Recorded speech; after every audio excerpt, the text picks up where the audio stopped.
పుట్టిన ఊళ్ళో మేకులేయించుకున్న ఒక చెక్క మీద వేలాడదీసిన శవం. నీకు అర్థం కావట్లేదు. 3 మేకులు పిక్కుండేది కాదు, మనుష్య సమాజానికి పట్టినటువంటి పాపం అనే మేకును, ఆ మేకుకున్న ముళ్ళు, మరణం అనే ముళ్ళును విరిచి పారేయటానికి ఆయన సిలువనెక్కాడు.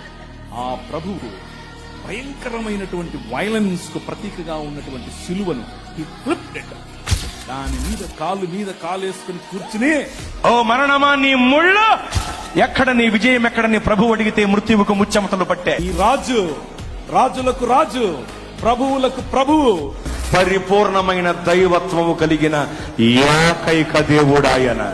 దైవత్వములోను, కృపచూపుటలోను, పరిశుద్ధతలోను యేసు ప్రభువు వారికి రారు ఎవరు సాటి, ఆయనకు రాలేరు ఎవరు పోటీ.